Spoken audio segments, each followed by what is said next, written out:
All right, let's get started. So first thing I want to show you is how you can draw some shapes. So if you come over here to your tool panel, the second set that's in the second divider set um, of tools are going to be drawing tools, and including your text tool. First thing I want to start with is just showing you the different types we have. We have a line, rectangle, ellipse, which also would allow you to draw a circle, polygon, pencil, paintbrush, and just a regular brush tool. So we're not going to go through all of these options, but I want to get you started with some really basic ones. So the first thing is I'm going to select the rectangle tool. And first thing that you'll notice right off the bat is that if you had properties panel selected, my property panel changed. So watch what happens if I choose different tools. I get different properties that show up in this properties panel. So that should tell you something right there. It's very similar to Photoshop if you're familiar with Photoshop, where you select a tool and your options will change based on your tool selected. It's the same principle here.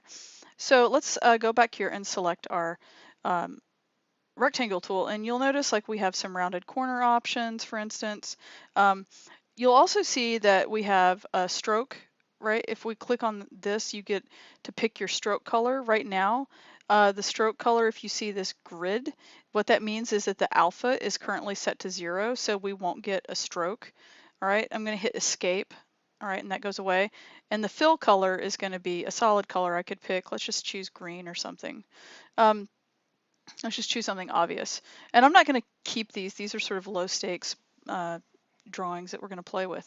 All right, so and then you can also select how wide you want your stroke to be if in fact you have a stroke. So and you can also select the stroke style. So for instance, let's actually go ahead and let's include a stroke. Let's make it a bright like blue color. And we need to turn the alpha up too. And remember, if I click on this and I can drag, or I could just type in a number, that's okay too. And I'll pull my stroke up so that it's like quite significant in size, so it's easy to select. I can also tell it what style to be, for instance. I can change it if I want.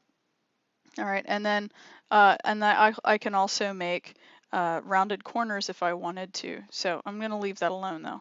Now, if I just go over here and start drawing, you see this is how it applies the stroke. I can then come over here and change the stroke, but you notice it didn't change here. To change something about a drawing that I've already made, I have to actually go up here to use the black selection tool. I need to select that object, okay? And see, now what it's doing is it shows this sort of stippled dot pattern.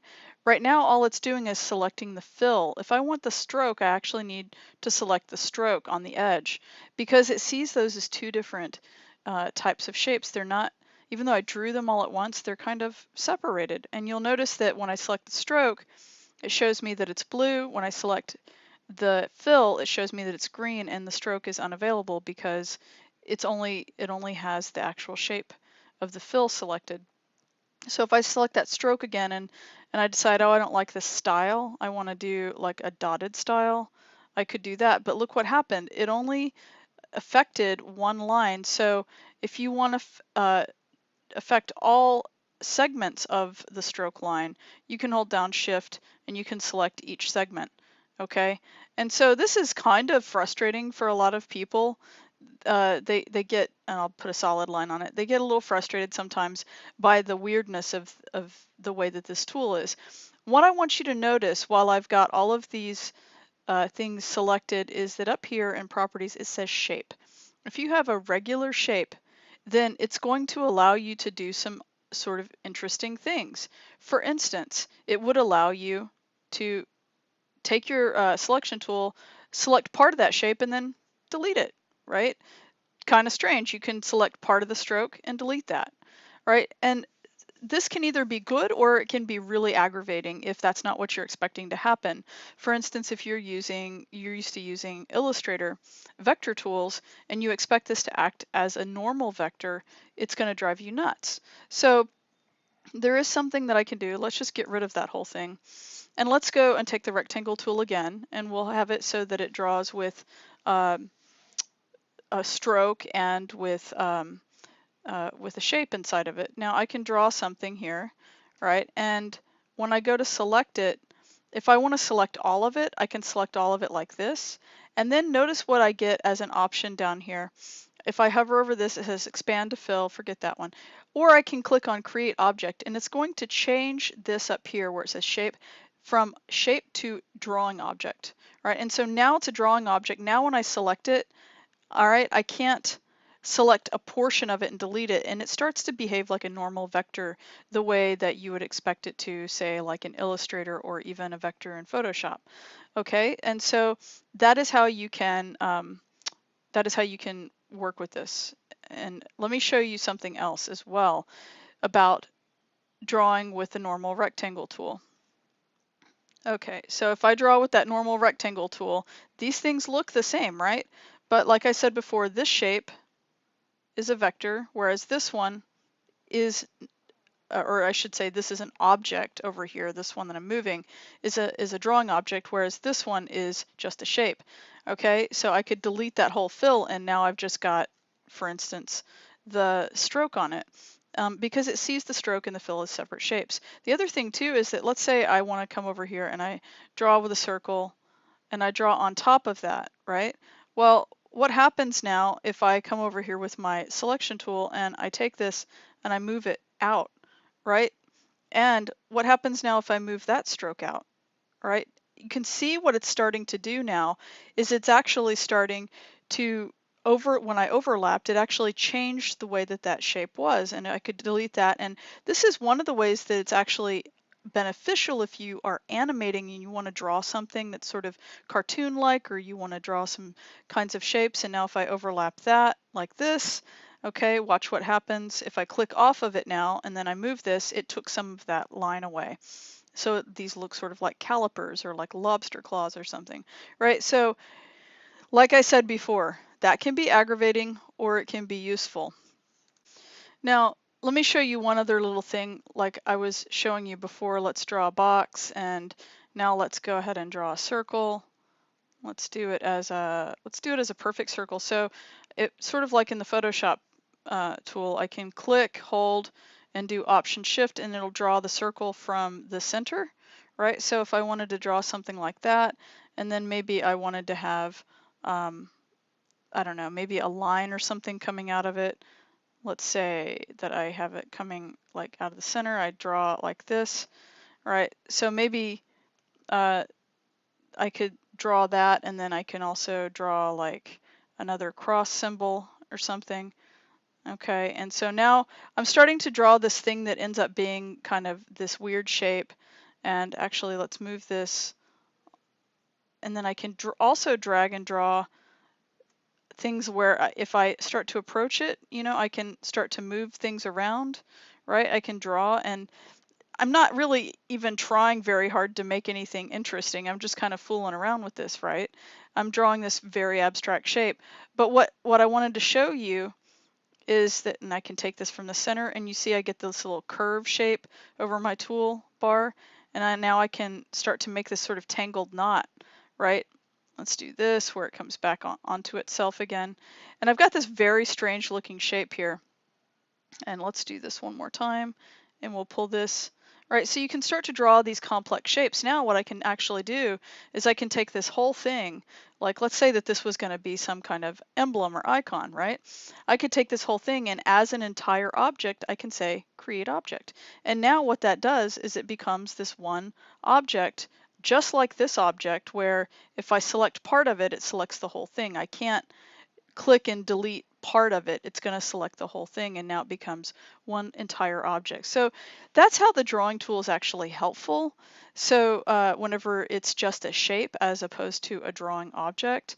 But for most of what we're going to be doing, for the most part, unless you really want to get into doing some interesting drawings and stuff, one of the things that you're going to need to probably look at is sticking with, like, you know, creating drawing objects if you want basic shapes like circles and squares and lines and things like that.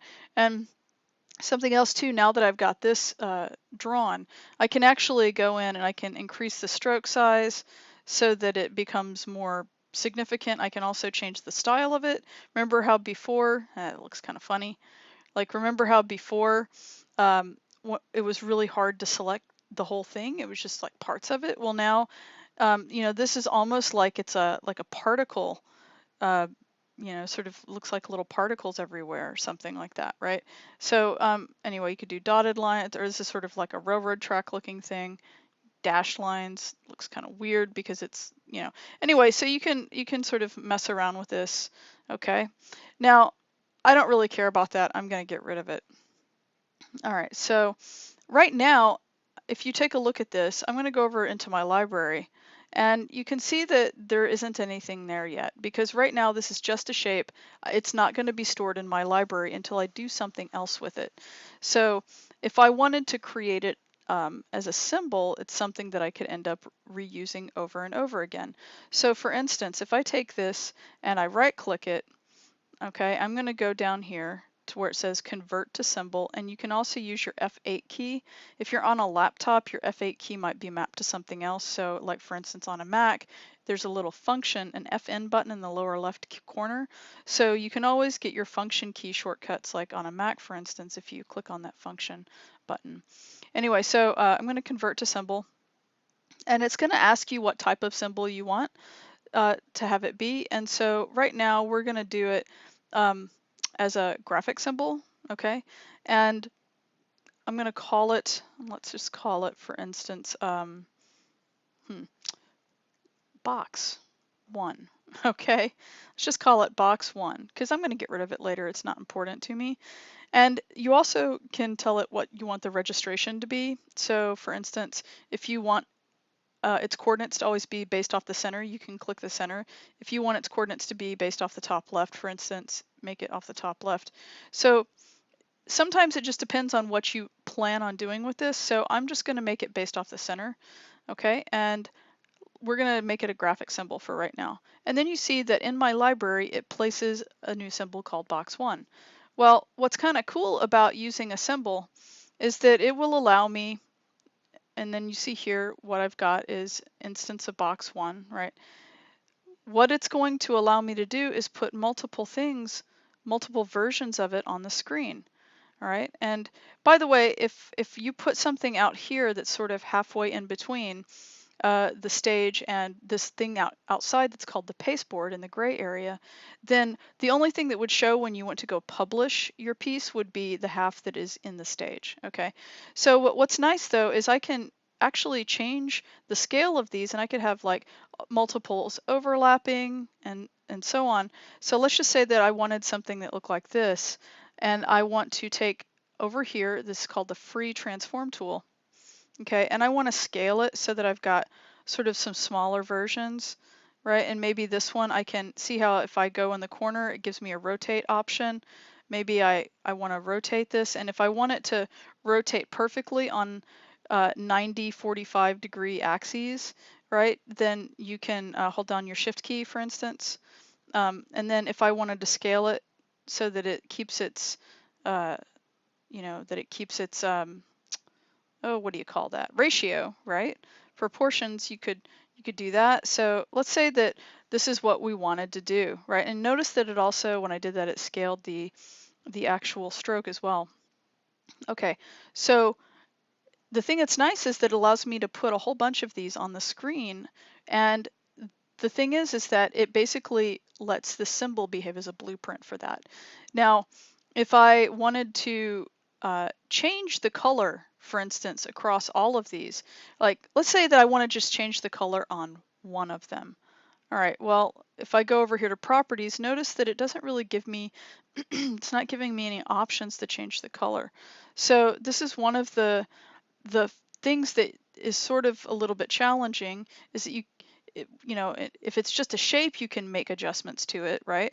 But if it's a symbol, you can't. The only way that you could really do that once it's a symbol in a really effective way is to go over here and you can double click where it says box.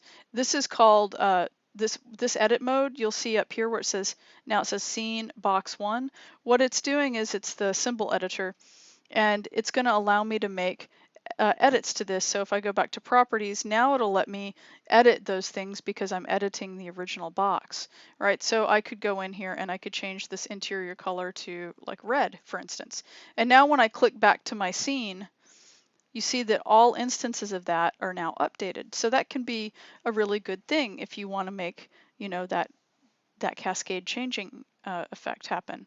Now, what you can do if you wanted to just change this one box, for instance, if I click on it, you see where it says color effect? I could change the tint this way. Like I couldn't go and change it the way I did before where I just went straight to the color picker. But what I can do is I can change this individual graphic symbol's color effect where I can change the tint, for instance, and we can monkey around with that. And it won't change, for instance, it will not change the, let's do this. Let's turn the blue down so it's kind of this orange color. It won't actually change the original symbol, it'll just change the one that's sitting here on the stage. All right, so that's what you could do with color effect. You could also change the alpha of it so that you can make it so that it's partially transparent. Like you can do a lot of different stuff. You can up the brightness on it if you wanted. Like there are a lot of different things that you can do here. All right, so let's go back to, and if you do advanced, you can do multiple different options for the color and alpha. So let's just go back over here for tint though, and let's just change it so that it is mostly green. Let's take the red down further, and then we can make it so that it's more saturated by upping the tint. Okay, so you can see how that ends up changing that one instance of it on the screen. All right, does that make sense? Okay, now if I am on this screen, right, I showed you how if in the library you double click the symbol, you can actually edit every instance of the symbol right here. Click back to, this is your breadcrumb trail. Remember I mentioned this before. Click back to the scene. Now I can also just double click it straight away on the stage, and what it does is it's called edit in place mode. And so it'll let me edit it while I'm still on the stage, but this is actually going to edit the box. You see how it shows in the library, it shows this box, right? I can go over here to properties, and if I change this to like say a yellow color, let's do like a bright yellow. You see how it's starting to affect all of the boxes that are on here? All of the boxes on the stage are being affected, okay? So let's just go ahead and let's make it maybe this sort of hot pink color. And then if I go back into the scene, you see that all the boxes are changed. The one that is not adjusted is this one because it has a special color effect applied to it. All right, but if I were to take that color effect off and say none, you see it goes back to the pink. All right, so that's how a basic symbol works, and that's a graphic symbol. Now, if I click on this graphic symbol, again, up here, you'll see in the properties panel that it says instance of box 1, and it gives me this choice to rename the symbol. All right, and that's going to rename the symbol for everything, right? The thing about a graphic symbol is that you can't have separate instances on the timeline that have separate instance names. All right, for just a graphic element, it's going to be something that's basically unchanging. The other thing that's really important about it is that you cannot specifically target a graphic symbol in Actionscript the way for interactivity, say, the way that you can with what's referred to as a movie clip. Those are the primary differences between a graphic symbol and a movie clip symbol. If I double click this again for edit in place, you'll see something else that happens. Down below in the timeline, you see that the timeline changed. Before, if I click back onto the stage, look at the timeline. Okay, I double click the stage, or I could have gone to scene 1. You see I've got a layer that's called something. If I double click this icon though, it goes to, now it says layer 1, right? That's confusing, right? Well, no, what's happening is that if I have a graphic symbol, this is also going to be true of a movie clip, but if I have a graphic symbol, it's going to give me a timeline for just the symbol. Like if I want some kind of effect to happen, like if I want there to be some sort of motion, then I could add motion. If I want a color change to happen over time, then I could have that happen by creating something here in the timeline. And what that'll do is it's going to affect every version of that symbol. Okay, so that's what's happening here. And like if you wanted to be really clear, just so that you don't get confused later, is if you double click this, what you could do here is you could call this box 1 symbol timeline or something, symbol yeah, timeline. And then later you can change it. But that way, if you double click it, you'll know later if you accidentally get into it, right, that this, where I labeled this something in the timeline, this is the stage's normal timeline for the stage. But if I double click this, now I am in that actual symbols timeline. Okay, so let's go back to the scene, and right now we've just got a bunch of these symbols. Okay, well, let me show you something. If I draw now, let's go draw a circle, and I'm gonna draw it like this, and it's got these goofy dots around it because I have the style of the stroke set to dotted. Let's just leave it that way, that's fine. And let's change it, so let's grab this tool. I'll change it so that the fill is a different color. Let's maybe make it green, okay? And what I can do with this guy, right, is I can go ahead and tell it to be a drawing object. And the other thing that I want to do is I want to right click, and I'm going to create it, convert to symbol. And I'm going to call this one circle. And then here's what I'm also going to do. I'm going to put an underscore, and I'm going to call it MV for movie clip. And I'm going to change the type of symbol to movie clip. You could also call it MC. Some people will do that, right? So MC, I'll just call mine MV. That's what I usually use. And then I'll leave the registration in the center. Okay, so now it's a movie clip. Notice something immediately different. While I have the movie clip selected, you see up here, it has an instance name. So I can say, for instance, let's go ahead and call this circle.mv for right now. You could call it something else, but let's just call it, I'll give it the same name as the actual name of the clip in the library. All right, and you'll also notice that the movie clip has this little sort of gear looking icon next to it. So when you look at it in the library, you can see that it looks different than, say, the graphic symbols icon. Okay, so if I wanted now to go over here and double click, you see that down in the timeline, I'm in now the movie clips layer, or the movie clips timeline, right? And so I, again, have layer 1. If you wanted to, you could call this circle movie clip timeline or something like that. All right, and you don't have to do that. That's not something that's required. In fact, it's sort of an odd thing to do, but until you get used to it, you could do that so that it's easier for you to understand what's going on. And then if we go back up here to scene 1, we're back in the full scene now. And what's kind of nice is that if I wanted to add Actionscript that targets this, maybe you know, for something to change with this, then now that it's a movie clip, I actually could do that.